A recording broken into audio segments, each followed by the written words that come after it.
we talk about when it comes to peace in Colombia. But it's a topic that is going to become more and more relevant and important as we go into the post-conflict, which is the environment and peace. So when we look at the internal conflict and the environment in Colombia, we see many different issues. The list is very long, but in some very general terms, we see that there was a lot of environmental damage caused by weapons and acts of war, such as the blowing up of pipelines, the contamination by unexploded and exploded ordinances. We see a major land mines issue. We also see that the anti-narcotics efforts created a lot of environmental damage from the substances used to process cocaine itself to the aerial fumigations and the way that the coca growing was basically attacked led to the spread of coca throughout the entire country, and more became a threat to Colombia's biodiversity and natural reserves. The war also had a very interlinked relationship with both the licit and the illicit economies, and those caused environmental damages. In a sense, the war facilitated a lot of the illicit economies because it provided a kind of cover for rampant disregard for environmental guidelines and didn't allow for proper monitoring to guarantee that sustainable environmental practices were taking place. It also helped perpetrate illicit economies, such as the economies of emeralds, gold, other mineral extractions, and it allowed for the spread of environmentally questionable business practices, such as we see in the oil palm sector, the open pit mining, unregulated carbon production, and large-scale cattle ranching in a lot of critical biodiverse areas. How the natural environment and resources were utilized by illegal armed groups is also interesting.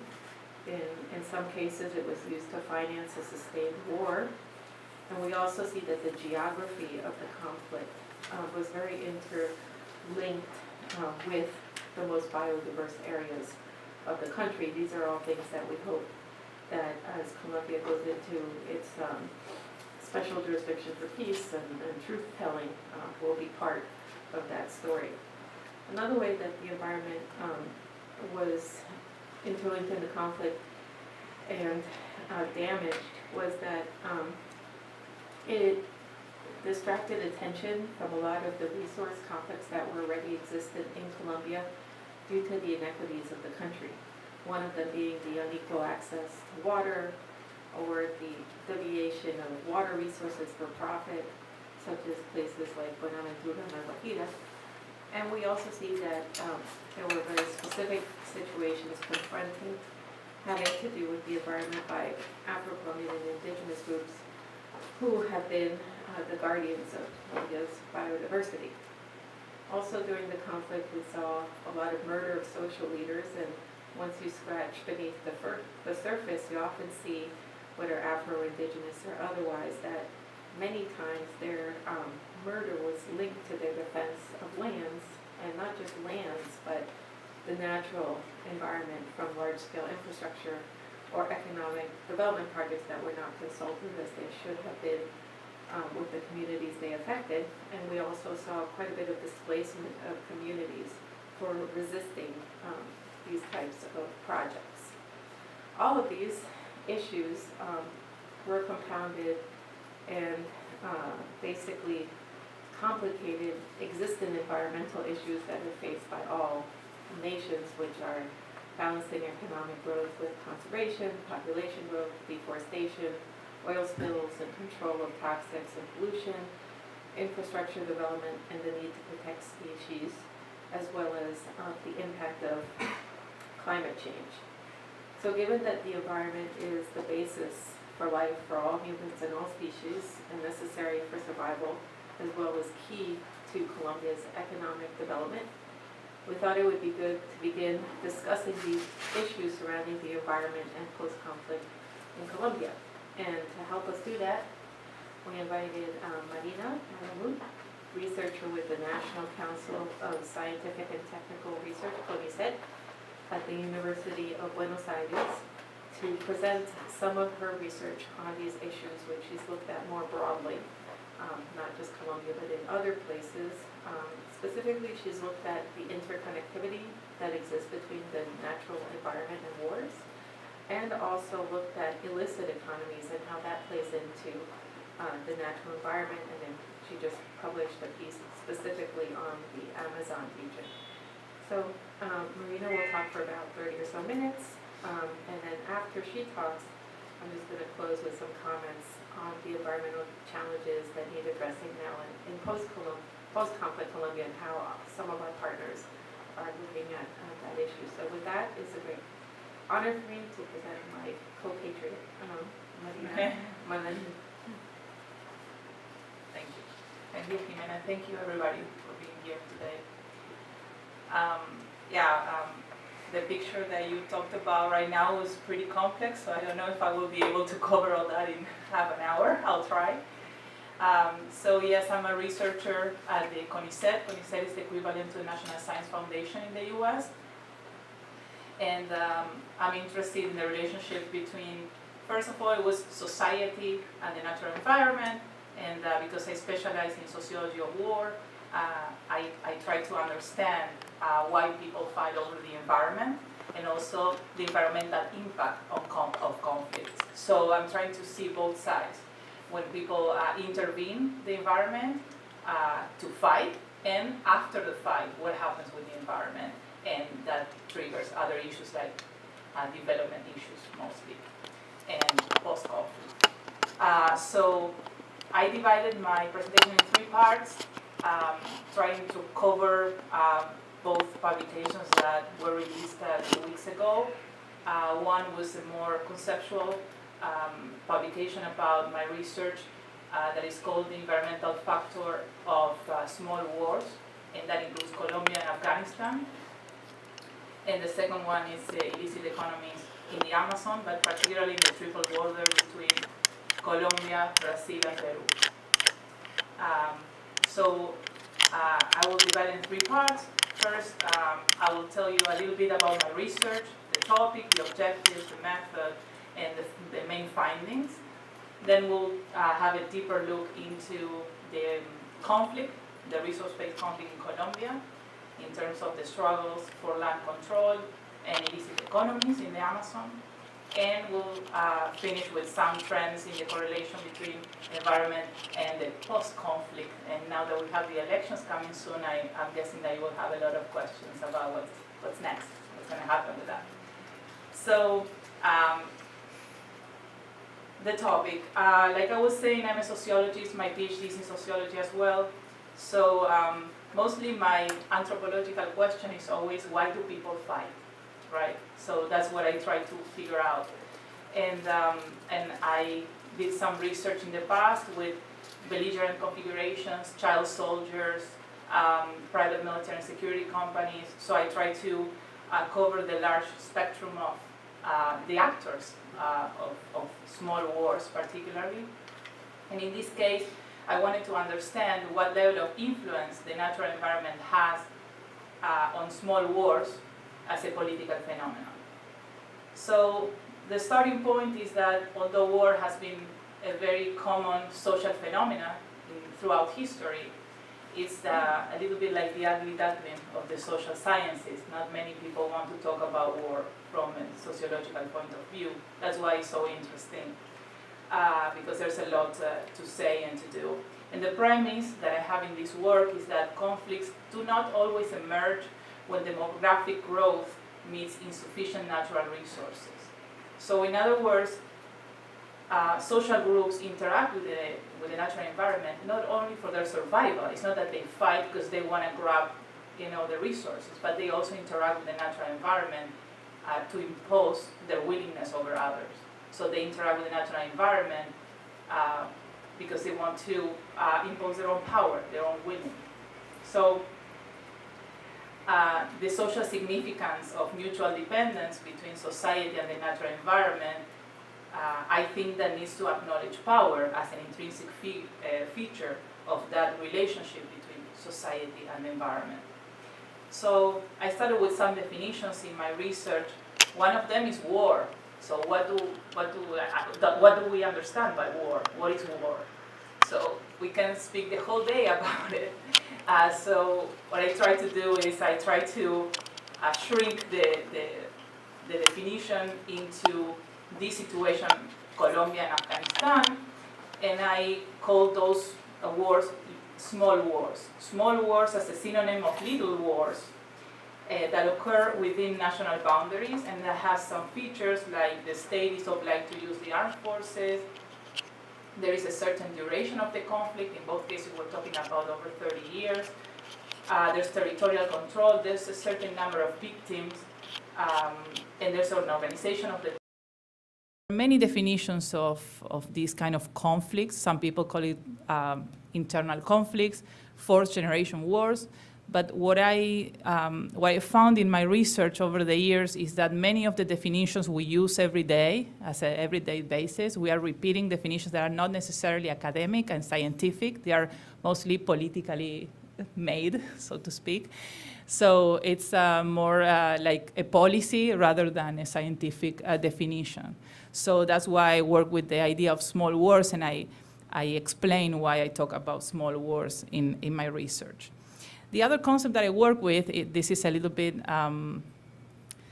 complex, is insurgencies. Again, we have an issue with the term insurgencies. What do we understand by insurgencies?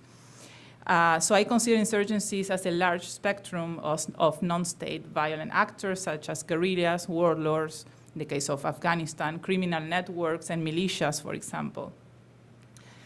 So the importance of this definition of insurgencies in this case of study is that they conform private armies that play a leading role in the exploitation of natural resources and illegal trade for self-financing. So these insurgent groups mostly have, I would say, a business motive rather than an ideological motive, because the exploitation of the natural resources is the way that they fund their activities. So that's a big issue. And they also have usually a discourse of grievance as a political injustice. So they fight because there's some political injustice going on, and they have to react to that. That's how they build the discourse. There is also a culturally agile structure and a fluid organization and tactics. They move very quickly. They change tactics very often. And they have usually a self-perception of avengers. So like I was saying before, they have this self-perception of reacting to some kind of social injustice. And that's the way they justify their violence, by trying to win the so-called hearts and minds of people. And they use resistance as a long-term strategy. So in other words, the important part of the insurgencies is that they do business. So they fund their activities through the control of natural resources. And also, they really don't want to replace the state or any state agency at all. So their way of acting is just playing with a long-term resistance. In other words, they do not seek for a decisive victory, like in other wars. They just want to resist counterinsurgent measures from governments. And the third and most important concept is a relationship between environment and society. And most sociologists talk about the relationship between environment and society as a Malthusian, we call it a Malthusian dilemma. The Malthusian dilemma says that whenever demographic growth comes to a certain point where natural resources are not enough, people will fight for what's left. So there's more people in the world, and there are not natural resources or food, let's say, for everyone. So that will trigger conflicts. But in my research, I say that's not the only way that conflicts emerge. like I was saying before, my premise is that it's not only to control what's left, it's also that people will intervene the environment just to demonstrate power, just to have a political dominance over others. So the criteria here in the environmental factor of small wars is trying to use some proxies that will lead me to some cases, and that's how I came up with Afghanistan and Colombia, because they match a certain cause, intensity, and public exposure, because that's another issue. And Gimena works a lot with conflict and environment. There are many conflicts that are shaded from the public exposure. And so public exposure was one of the criteria that I used to trying to understand this. And also the fact that not all of the conflicts are wars. Some remain as just social conflicts at the local level. So some of the findings using these criteria and these concepts was that I came out with 4 patterns of the relationship between conflict and environment, but mostly small wars and environment. The first pattern is the resource-based wars. This is the pattern that most people talk about, particularly in geopolitics and political science. And the resource-based war pattern states that the environmental factor is related to the fight for the control of natural resources like oil, arable land, or water, but particularly in societies that are highly dependable on few commodities. According to International Alert, most of the poorest countries of the world face problems of climate change and violent conflicts. And let me tell you that at least 46 states of the world with a population of 2.7 billion people are confronting this complex phenomena of climate change and violence. So this is a big issue. It's not like a small research. It's something that we should look into for the years to come. These nations usually have some features in common, like recent wars or current wars, ongoing wars, poverty, inequality, and governability problems. Some of the conclusion of this pattern is that when wealth is highly dependable on the export of very few commodities, there is a trend to see civil violence. It doesn't mean that when you have a country that is dependable on commodities, that will trigger a conflict. But if it's combined with what I was saying before, governability problems, institutional problems, recent conflicts, and so on, the likeliness, I don't know if that's a word, I just made it up, is higher. And also another conclusion is that either greed or grievance are enabler factors of small wars. And what is greed and grievance? Greed means when there are too many natural resources, people fight because they want to make a profit out of that. And grievance is, let's, for example, think of Haiti. It's a case that I'm not talking about, but you have a natural disaster, and then you have very few natural resources left, so people will likely fight for their own livelihood, so to speak. So either greed or grievance trigger these situations. And also a decisive variable of the continuation of a small war for so long, like in Colombia or Afghanistan, is the access that the insurgents have to material resources. This is key. So overall, like I was saying before, the insurgent groups do not want to replace the state at all and establish a new regime, for example. They just want to increase the corruption, and they try to undermine the rule of law, still making use of the social welfare, and all of the benefits that the government can give to people. So they make use of that, and they kind of undermine the institutions and the authority of the state from within.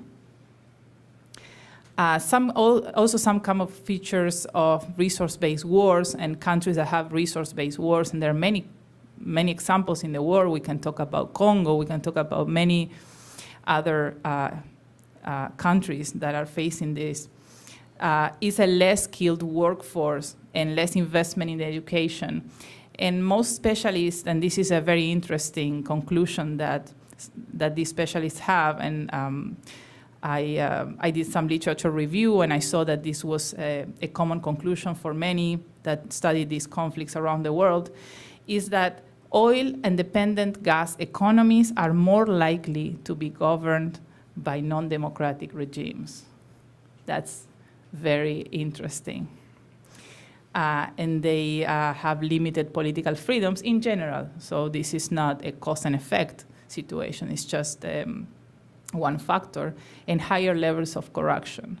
And if you see many examples of the world economies that are dependable on oil and gas, you can see this, again, likeliness. I don't know if I came out with the word, I like it, I'm gonna use it a lot. This likeliness of more authoritarian regimes.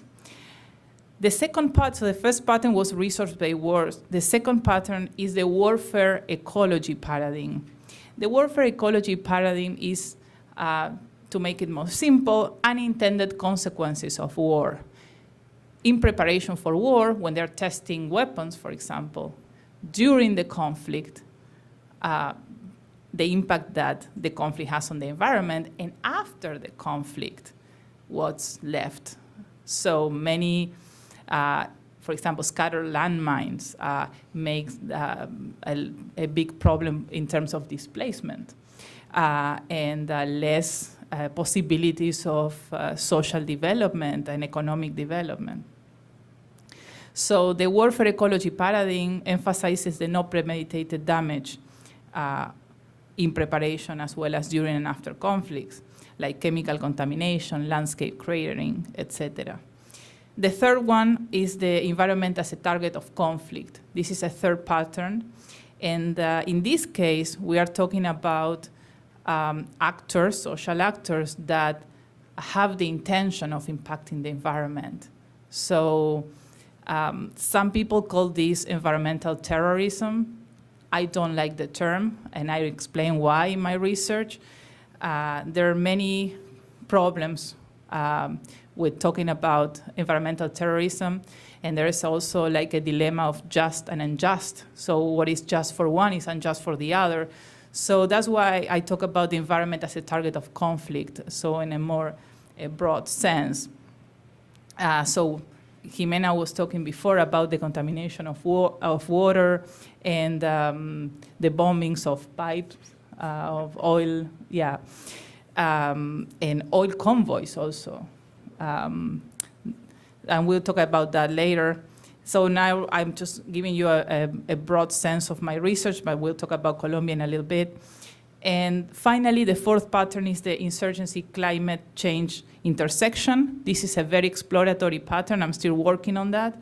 And this pattern stresses that a deviation in climate change increases the frequency of violence. This is again, it's not a cause and effect situation, but it's a likeliness. So an empirical study demonstrates that the median effect of a 1 degree change in climate increases by 11% the risk of intergroup conflict.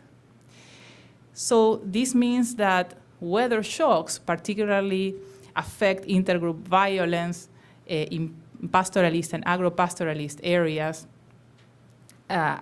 with arid and semi-arid conditions as a reinforcing factor. So the conclusion of this fourth exploratory pattern is that climate change is a threat multiplier.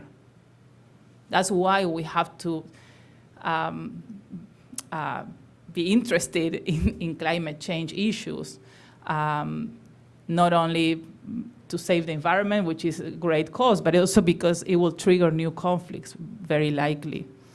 So I was telling you before, I took some cases, but I focused mostly in Colombia and Afghanistan, and I compared these two cases because, as everybody knows, they are the world's largest exporters of opium and coca respectively. Correspondingly, sorry. Sometimes I translate the words in Spanish and it doesn't sound the same. So the armed revolutionary forces of Colombia and Taliban are also the most politically relevant groups in both cases, and they finance their activities through the revenues of illicit drug trafficking, illicit economies, other, not only drug trafficking, but we'll talk about other goods that these insurgent groups sell. And also similarly in Afghanistan and Colombia, the environment becomes a pertinent factor that matches, like I was saying, the intensity, public exposure, and the features of small wars. So I consider both small wars. So I consider that Colombia had a small war. And the greed and grievance mechanisms are present, and there are key motivations of the persistence of the conflict in both cases. As a second part of this talk, I want to go deeper into Colombia, which is the topic we are all interested in talking about. So in terms of the warfare ecology paradigm, in terms of the impact that the conflict had on the environment, we can talk for a long time about it. But for example, in Colombia was considered in 2013 as the second country in the world for citizen death provoked by landmines and unexploded artifacts. So there you have a very interesting and very pressing situation. Since 1990, at least 10,000 civilians and military personnel were killed or injured for landmines and UXO. In terms of intended attacks on the ecosystem, according to Ideas for Peace, in 2014 alone, so before the peace talks, the FARC had perpetrated 130 attacks against the oil infrastructure in less than 2,000 meters away from rivers. So this means displacement, this means long-term contamination, this means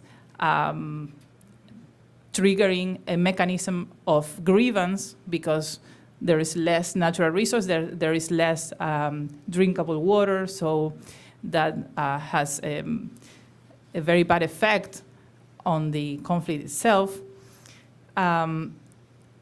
However, this is not new. From 1986, the National Liberation Army, called ELN, attacked the oil infrastructure with dynamite for a long time. So we're talking about intended attacks on the ecosystem in the case of Colombia from insurgent groups since 1986. So for 30 years, insurgent groups have been attacking the ecosystem on purpose. They had a motive to do it. They wanted to demonstrate their point. But this is something we have to talk about when we think about Colombia's post-conflict situation. In terms of the insurgency climate variability pattern, Colombia is particularly vulnerable to climate change because that numerous population is located in flood coasts and unstable soils in the upper parts of the mountains. So the lingering environmental degradation also constitutes a relevant factor of possible new cycles of violence due to climate change. And in terms of the fourth pattern, in the case of Colombia, in the resource-based conflict and the post-conflict, let me tell you, according to 2016 peace agreement released by the presidency in August 2017, the FARC was expected to abandon drug trafficking to fund their activities. So there has been many talks and a lot of media coverage about the FARC leaving drug trafficking as their main source of funding. But there is something that we don't talk about so much and is equally or more interesting, and that is that not the whole organization, but most of the FARC left drug trafficking to have a better deal. And the better deal is illegal gold mining.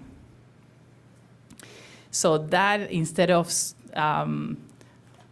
stopping, so to speak, the funding for the FARC, it diversified the portfolio with more revenues. So it was actually more interesting than drug trafficking.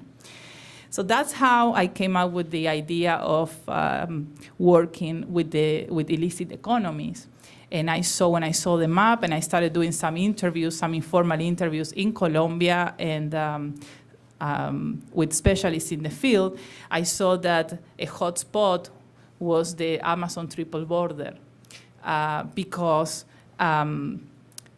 Colombia and Peru will provide, so to speak, the drugs, and they will use Brazil, kind of the shipping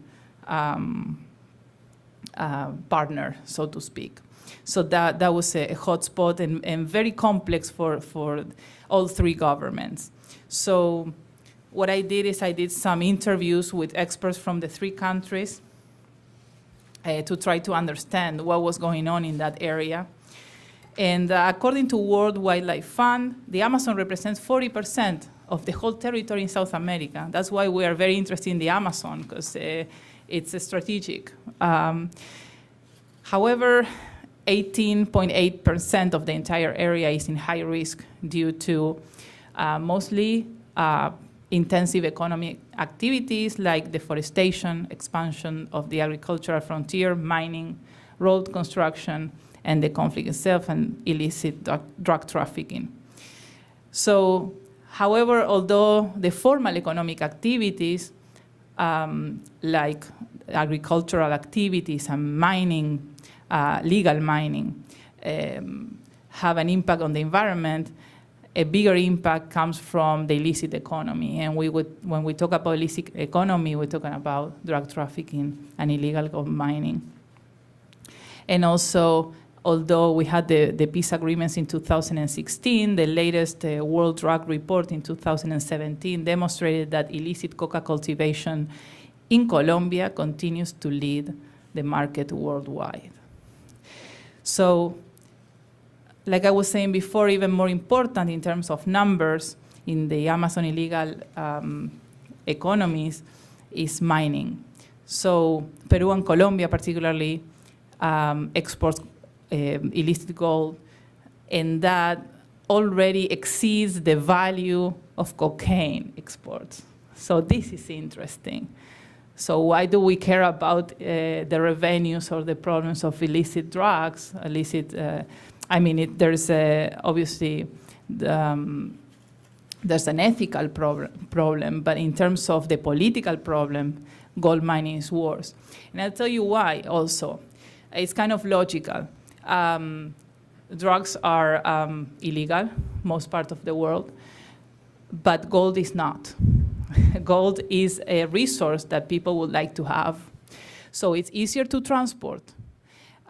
It's easier to gather because they have it in the rivers. It's called oro aluvional. And so artisanal mining is very possible. And also it's illegal in the market. So, and it's very difficult to trace. So the governments are having a lot of problems trying to trace the illegal gold.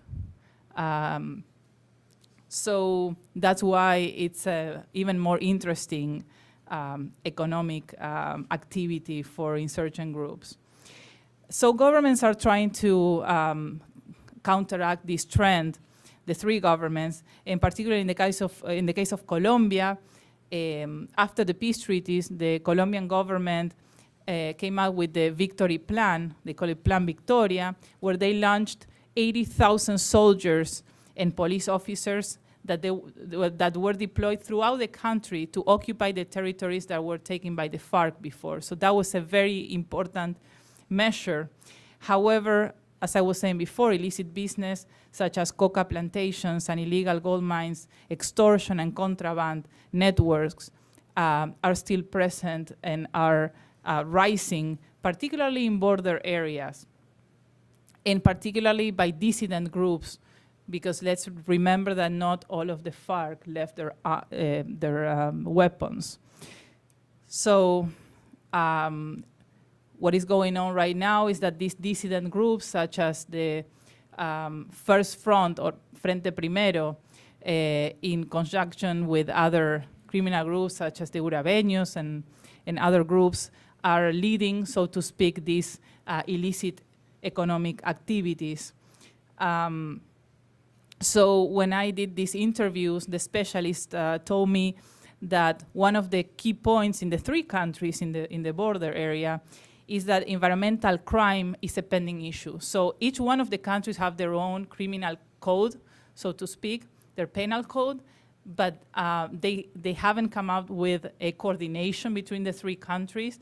And also, although environmental crime is in either a constitution or in specific laws in the 3 countries, it's very difficult for the government to implement these laws. And why is it so difficult?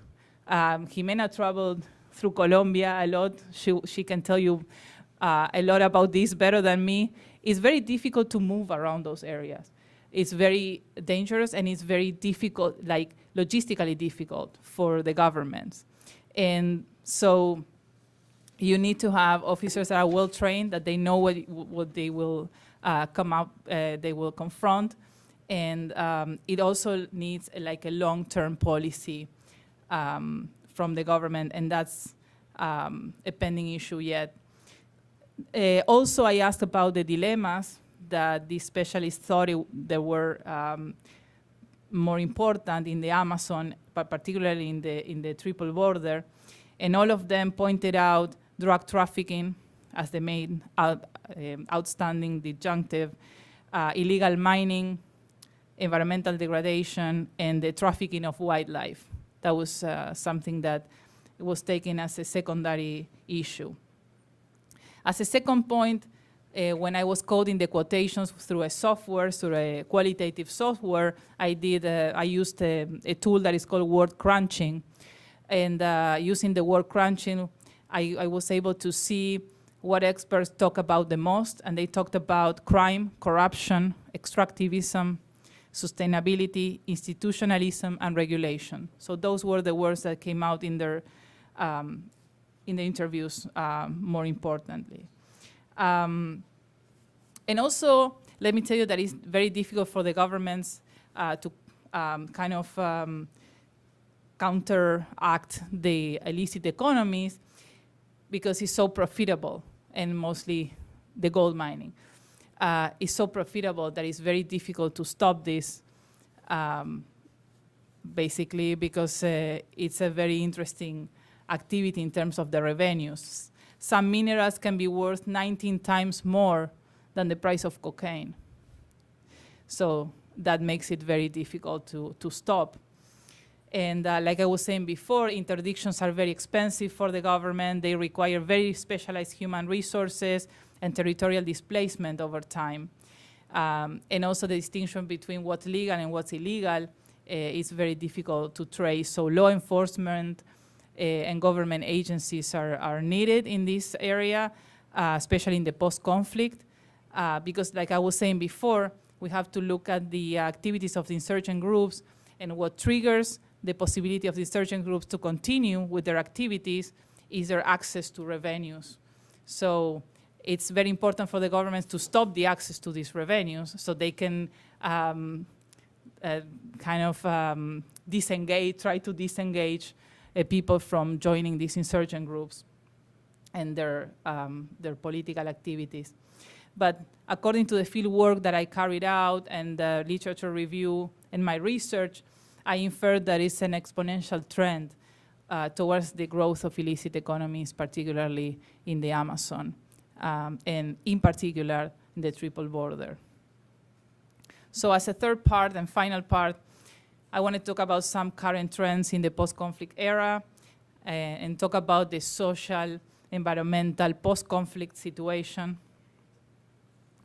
The Inter-American Dialogue released a report not so long ago that says that one of the major problems that Colombia is facing now in the post-conflict area is the distribution of land.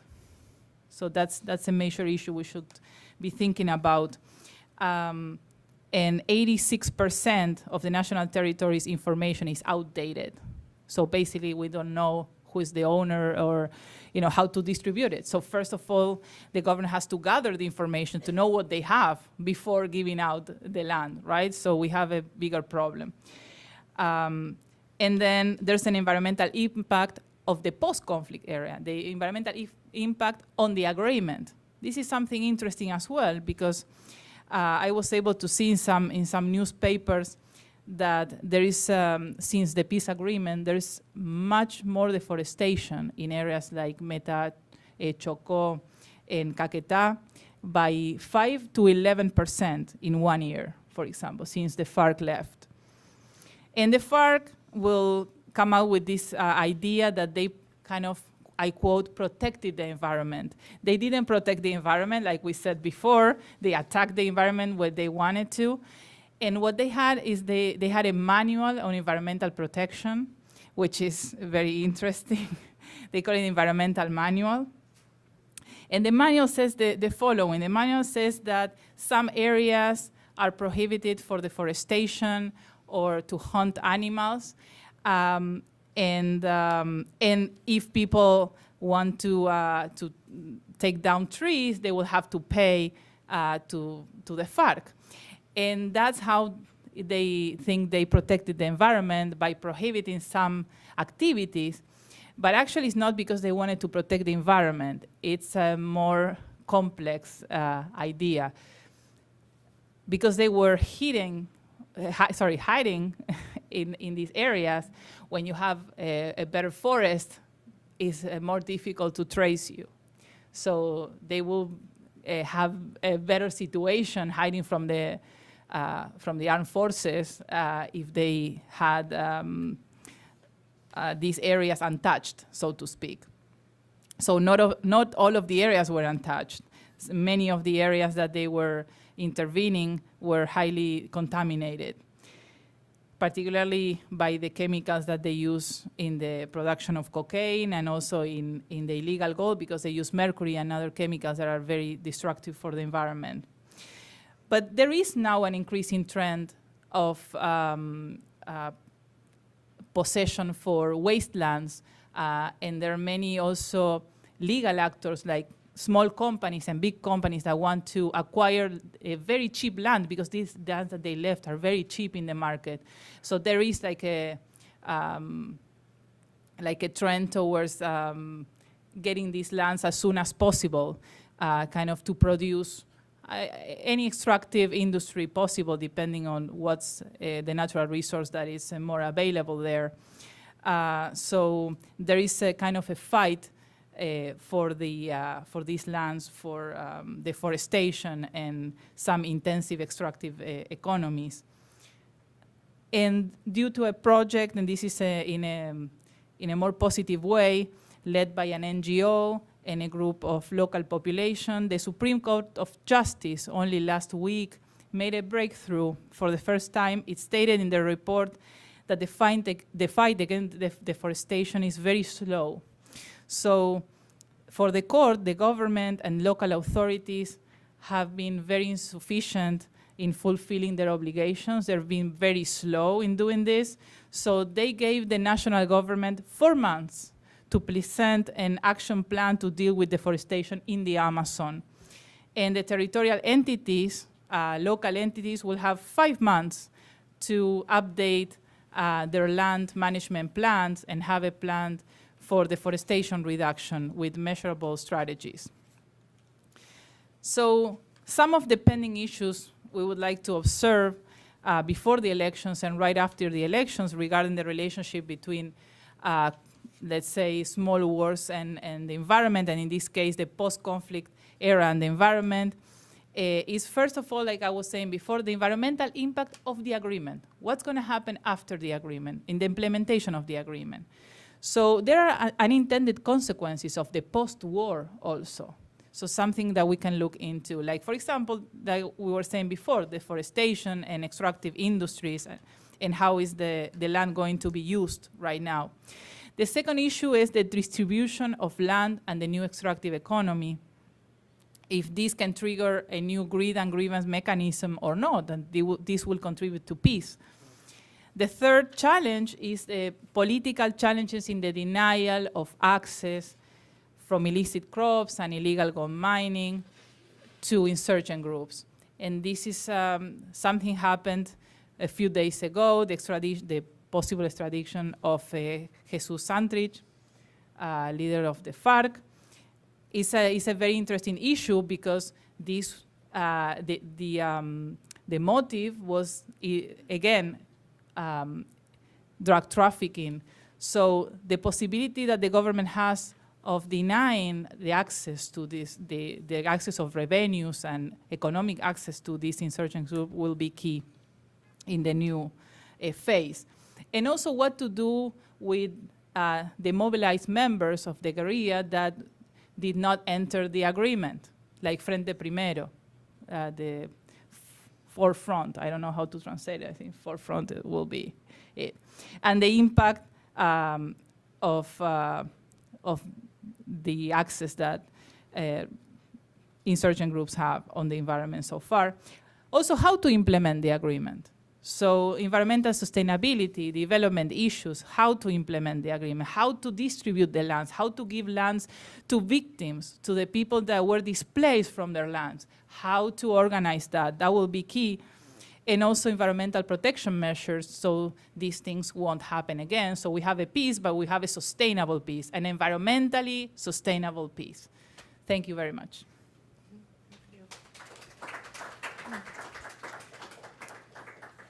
So while peace in general has been very good for Colombia, like I mentioned earlier, it many ways sheltered some of the most biodiverse areas from large-scale incursion of resource extractive economic development projects. So while the departure of these 7,000 combatants from the jungles of Colombia is good in the sense for some of the environmental crimes that were committed, it's also bad in the sense that it allows for more access of large-scale economic interests and even multinational interests to enter those areas. We also think that there's going to be a lifting of the veil over conflicts that have been there forever, like Marina mentioned, over the use of the natural environment and conflicts over the methods of extraction. Already, we still see continued killings of social leaders, including Afro and Indigenous, whose work is intersected with environmental cosmology and and defending the relationship that they have with certain areas of the country. So while I don't often quote the Pope, I think that Pope Francisco was very correct in insisting on the environment when he visited Colombia. And he was very correct in also saying that diversity is richness. If you read some of the stuff that was said around his visit, he also talked a lot about the fact that the reconciliation that takes place in Colombia doesn't just need to happen between the humans, but also between the humans and their environments. And with that, it will be really important that areas that are like the patrimonies of humanity and important for the common good, not just in Colombia, but the world, their health and survival is guaranteed. And I would obviously put the Amazon in there. So one positive thing that has happened in terms of the Amazon is that last week Norway announced a $250 million grant to Colombia in order to preserve this area and to curb deforestation. Part of that grant will be going to determining where you have like the agricultural line so that there's a bit more of a buffer. And it's also prompted a decree that gives indigenous communities basically the autonomy over how to administer the fund in those territories, which I think is also positive. So as Marina mentioned, land was part of the peace accord, and the land part of the peace accord does try to address basically some of the gaps that exist between rural and urban areas. It introduces a new territorial planning model that includes within it sustainable development, guaranteed food security, and restoration of ecosystems. Also within the accord, you have the ethnic chapter, which is basically the #1 safeguard for environmental sustainability in the collective territories, and not just environmental, but bio and cultural diversity of the country. However, as everyone knows who's worked on Colombia, Colombia is very contradictory in that in paper things sound very good, but in practice what is actually practiced is very different. Complicating factors further is that prior to the accord, you had the Land and Victims Law that wasn't well applied and had a lot of contradictions, especially when it came to Afro and Indigenous. And you also had, during the period of the peace accord negotiation, a law called ZIDRES, which basically helped to facilitate basically corporate access to different parts of the country, and in some cases overlaps with some of the same lands we're talking about when it comes to Indigenous and Afro-Colombians, but also when it comes to the lands that are supposedly be part of this land fund. So what will happen in terms of how the accord will be applied is going to be greatly determined by the outcome of the presidential elections, but more than that, it's going to be greatly determined by where the emphasis is placed in terms of resources and political will, and that's an area where the international community can play a big role, hence Norway's recent grant being very important. That said, regardless of where things advance, there needs to be a comprehensive plan. That comprehensive plan needs to take stock of the environment, how the war affected it, and provide concrete ways to move forward. Already, many different groups have proposed different plans. One that I would recommend looking into is the one by De Justicia, where they look at short and long-term steps in terms of dealing with some of the environmental concerns having to do with the extractive industries, with the prevalent economic model, especially the mining engine. They also have steps to take in terms of environmental institutional reforms. Like Marina mentioned, there are major obstacles there in terms of even what they could do. And then they have a concept that I think is really interesting called environmental democracy, in that it guarantees a certain level of input and constant monitoring of those affected by the environment throughout these processes. So there needs to be a lot of discussion on how best to balance the economic growth and the environmental preservation and sustainability. And also, there needs to be a further discussion on how Colombia can best use its natural assets for biocommerce, biotourism, and more than anything, we would stress that Afro-Colombian indigenous people and their leaders need to be at the center of those and leading those discussions. So we thank Marina for helping us with beginning to talk about these incredibly complex issues. I really appreciate your research, and also appreciate the fact that, like you said, sometimes terminology used is political, but if you actually sit down and try to pack it into sort of categories and look at it more quantitatively, you'll see that some terms are no longer useful. So with that, I just want to open up for any questions or comments. I just ask that people identify themselves so Marina knows who's talking to her.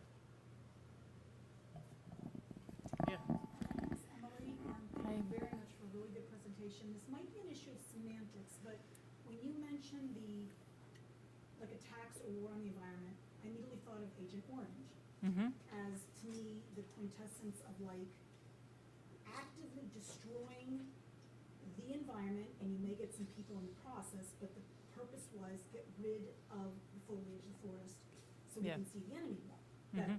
So I wonder whether when the FARC would attack the oil lines, the aqueductos, or all of the convoys, whatever, I would see that as not attacking the environment per se, even though a derrame would then affect the environment, and not having those resources would then cause conflict because there would be less. But to me, that's a little different. It's not like you are actively, we're gonna bomb the crap out of this X percentage of. Yes. Yes, exactly. Okay. Yeah, I definitely know what you mean. And there's a very small line between unintended consequences of an attack or intended. Yeah. So, but also when it's an intended, let's say, intervention, like you were saying, when you intendedly want to damage the environment to make a point, for example, or, for example, another example is to contaminate water, drinkable water. in these cases, there's a very small line between unintended and intended attacks. But since it was systematic and it has certain features, I identified that were intended attacks. But intended is not only means that they want, let's say, a certain portion of land to be unavailable for everybody from now on.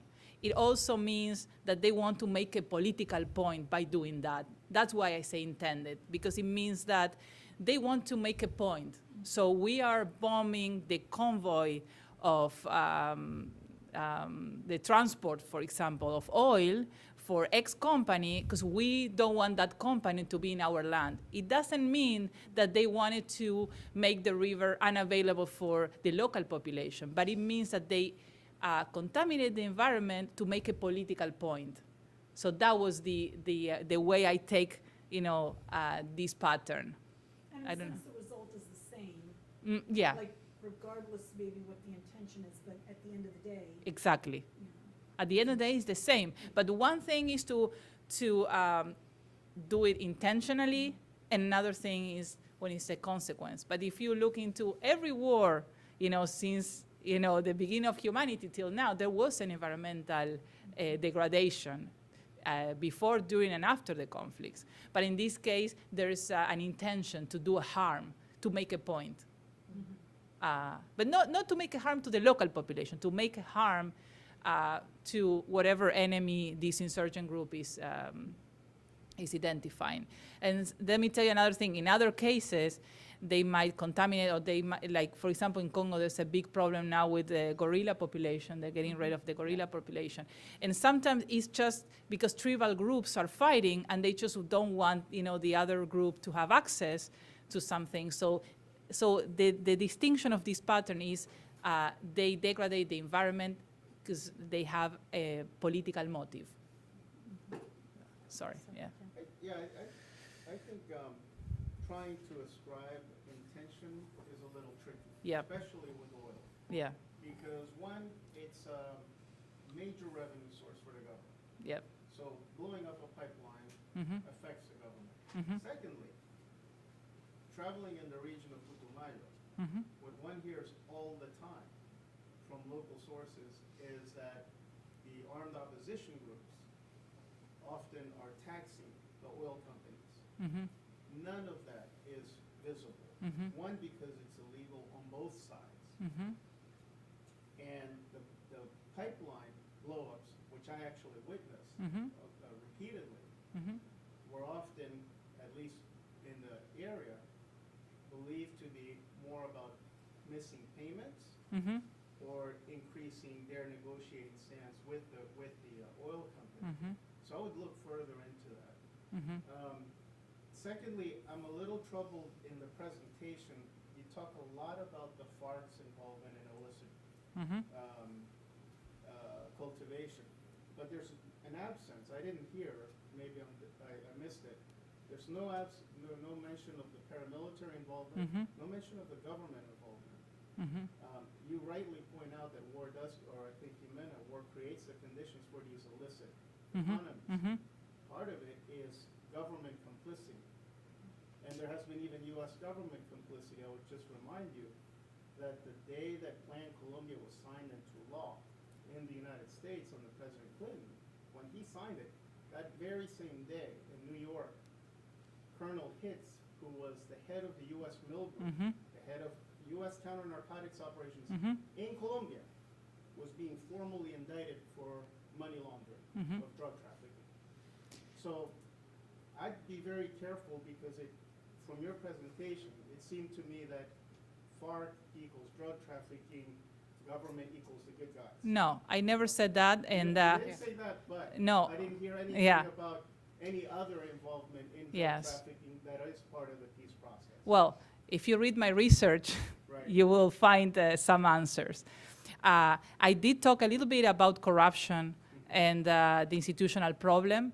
I do focus more on, because my research tries to understand also how to intersect research and policy making. So I try to have a more institutionalist point of view, trying to see, oh, how can governments, make things better, and trying to come up with some conclusions. So I do have that kind of institutional point of view, but at the same time, when I did these interviews and this field work with illicit economies in the Amazon, I talked a lot in my research about corruption, and that includes the government and the impossibilities that governments have to stop this, because the corruption means that they are involved, basically. So it's implicit in what I'm talking about, but it's more developed in the research.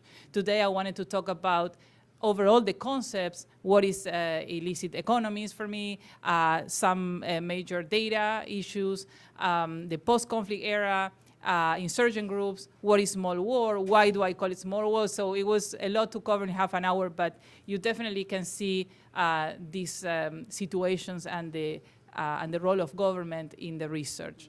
So it is developed there, yeah. Please, just introduce yourself, please. Yeah, I'm Stephanie with Oxfam. Thanks Oh, to WOLA yeah. for raising the issues and for your presentation. Following up on your last comments, I'd be interested to know if your research in the Amazon actually comes up with recommendations to address the Yes. complex issue, and if there's anything Yes. that you could say about that. But and then the other question is the point you were talking about and post-conflict. I'm wondering if you've taken that a step further to look at potential for the recurrence of conflict, the cycle, because so you talked about a couple of measures and challenges, but in the case of Colombia in particular, I think what we see is that the types of policies and development model, it could potentially be leading back into regenerating that Yes. cycle of conflict, and just wondering if you looked at that more specifically. Yes. So yes, I am looking into that right now for my next research, my next publication. But I do have some recommendations, general recommendations at the end of the research in terms of policy making and some initiatives that can be done. But mostly it can be done once you have an agreement with the other two countries, in the case of Peru and Brazil. Because it's not only a local problem, and you also have to take a look at what's going on in Venezuela. So it's a very complex issue, and my idea is not to say these are the good ones, these are the bad ones, because social phenomena like these, very complex social phenomena, like a 30-year war, has many aspects, many features, many actors, and it's very simplistic to see this is good, this is bad. What I try to do is try to see how is it possible to have a relevant research that comes up with some recommendations that can be perhaps useful for the decision makers. So in that regard, one of my recommendations was to make advances in the environmental crime code in Colombia. So that's a kind of a pending issue, and the implementation of that, and having the resources and having the law enforcement to do that. The other thing is the distribution of land. So like I was saying before, the information is key to have a sustainable peace, because the distribution for the distribution itself can make a real mess if you don't have a well-organized let's say, pattern for that, a well-organized geographical pattern to that distribution. And the other recommendation is the situation of the extractive industries, because I talked about the illicit economies, but also, let's say, licit trade have a lot of impact in the environment as well, and also can trigger some violence, intergroup violence. So there are big companies that are interested in Colombia. We're talking about mega projects that also makes a land cratering and contamination of drinkable water and displacement of people. So mostly my recommendations are in terms of legal and the legal factor. So a good environmental law or penal law, the distribution of land, so that will be development and economy, and also in terms of mutual cooperation with the neighboring countries. That's also key. And also let me tell you that the neighboring countries don't have the same definition of what is criminal and what is not. So that is something you have to start doing first. That's why I say in my research, the definitions are key, because the way you define a problem is how you're going to address it afterwards. So mostly we're talking about these three areas. Yeah. Catalina? Yeah, From the Catalina. Environmental Investigation Agency. Thank you so much. Super Thank you. interesting. Thank you. Two takeaways from your presentation. One was I was thinking of environmental accountability. The importance not only to strengthen, for instance, an environmental code, but at the same time, it would be interesting also, I don't know if we could think about like the Truth Commission and addressing the Truth Commission what happened Yes. with the environment and how it was impacted during the conflict and afterwards. But at the same time, you made me think of traceability, for instance, Yes. for gold. Oof, yeah. And I was thinking of, remember the case of blood diamonds, Mhm. and what all the effect that had, and Yeah. Kimberly process, like the international market started to demand legality on the origins of it. Yes. And I don't know if, for instance, we could also push for, you know, the legality of the origins Yes. of it. So what are your thoughts on Yes. environmental accountability, but also a bit of traceability? Traceability is key. Traceability is key, but it's a very complex issue to implement. And you know, for example, the blood diamonds is a major example of this. So although you have the Dodd-Frank Act, I think it's called, right? And by the way, I don't think that it's still going to be active right now. But still, let's say that is active. It's very difficult to trace what's legal, what's illegal, particularly in some minerals like gold, because they fund it. Yeah. So they track the gold. They have they melt it exactly. Exactly. They melt the gold very quickly. So it's very difficult to trace. So although the international community, like you were saying, you're right, they can put pressure on the Colombian government to say, okay, we're going to buy metals from you, but only when they are from, X sources. It's very difficult for the government to do law enforcement, to go there. Obviously, it takes a political action, and it takes a political decision. So the first thing we need is the government to say, yes, we do want to trace that. But because the revenues are so high, like I was telling you before, is 19 times more than illicit drugs, is very tempting for many actors. That's why I don't have the idea that some actors are good and some are bad. I said right from the beginning that this is business, and it's very difficult to trace business because business is very interesting for many people. So we need let's say, the decision of the government to go through a sustainable peace, and trying to trace this will need more, perhaps, more law enforcement and more government officials specialized in this that do not go with the corruption also. So that's a very difficult issue. It will be very interesting to see the international community putting a pressure on this, but it's difficult to implement. So I'm trying to see both sides, right? Yes, yeah. My name is Joel with the Environmental Law Institute and the Environmental Peace Building Association. I get very interested in the comments made about the difference between on paper and in practice. I mean, Yeah. it's a very, pretty new in my field, and I think it's a very interesting dynamic to look at.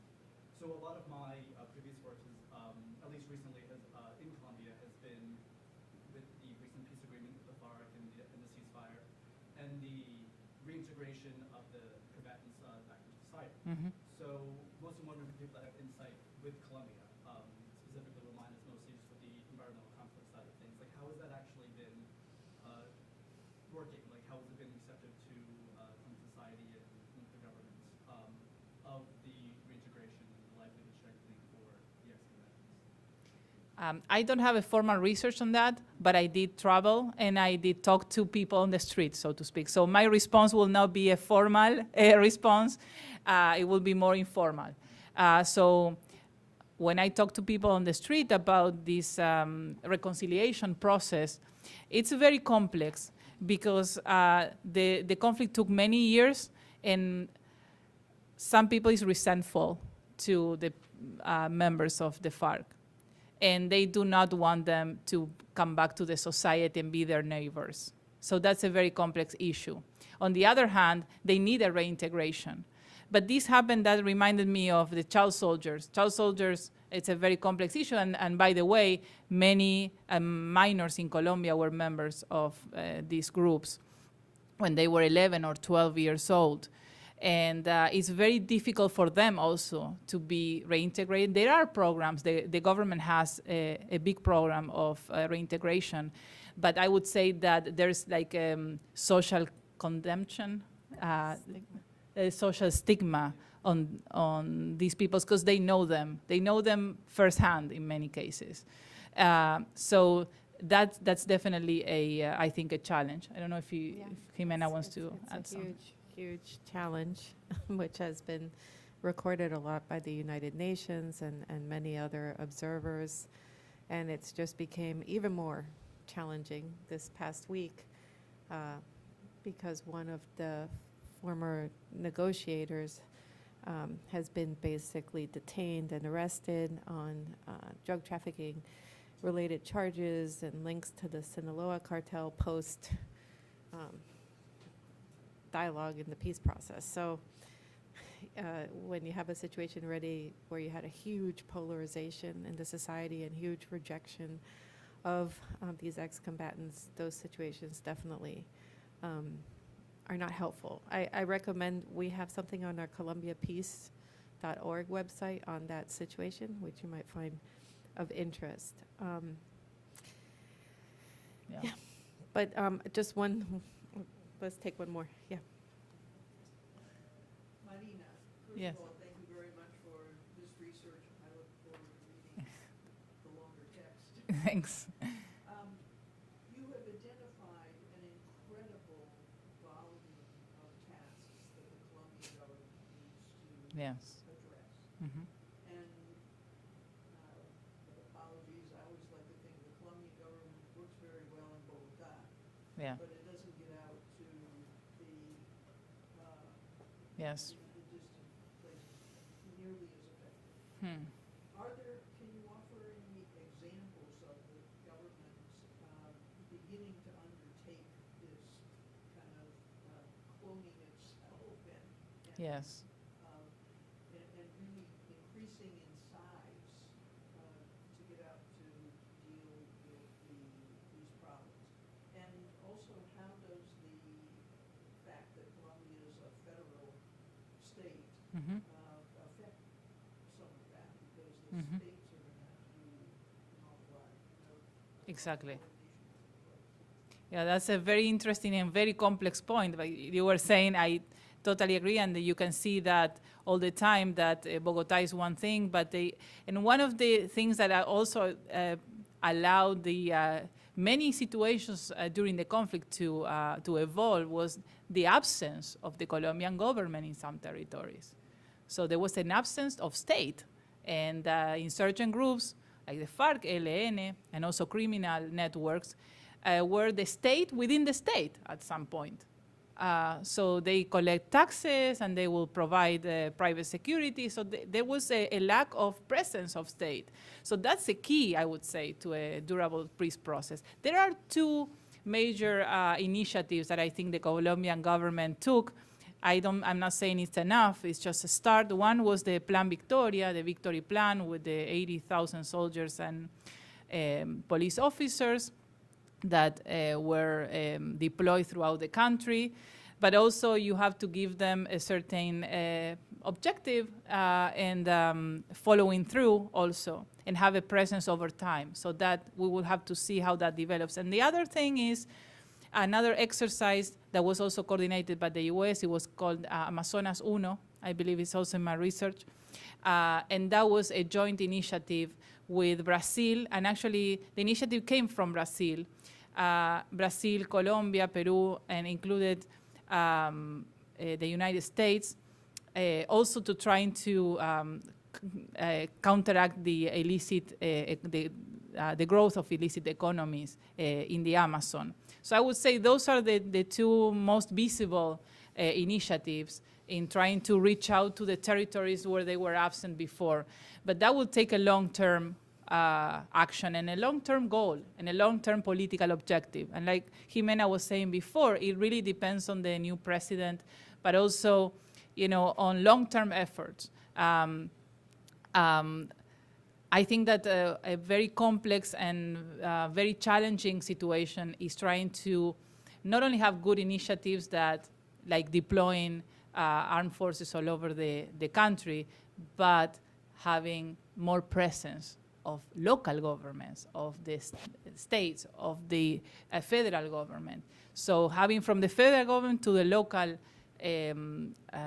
governments the same line, so to speak, the same political line. That's going to be definitely a challenge, and that will have a great significance in the peace process. Yeah, and just to close, I just want to mention that the U.S. has supported various plans of different sorts that are usually the same plan of trying to consolidate the presence of the state in different parts of the country, and almost all of them have failed. This is pre and during peace process. Why? Because it's been very militarily focused, and all of the civilian part of things were never integrated, and it's been very military-led.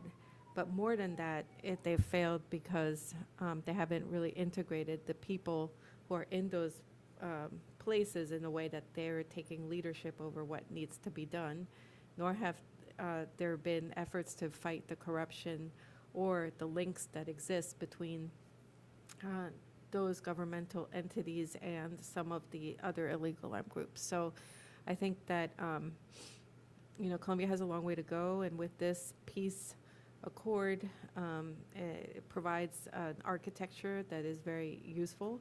But again, it really is all going to depend on the political will and the emphasis and the resources and the international community's monitoring and advocating for the different parts of this to actually be fully implemented. So with that, I want to say thank you once again, and I thank all of you for being here today, and we hope to have further discussions about these really complex issues. Thank you. Thank you, everyone.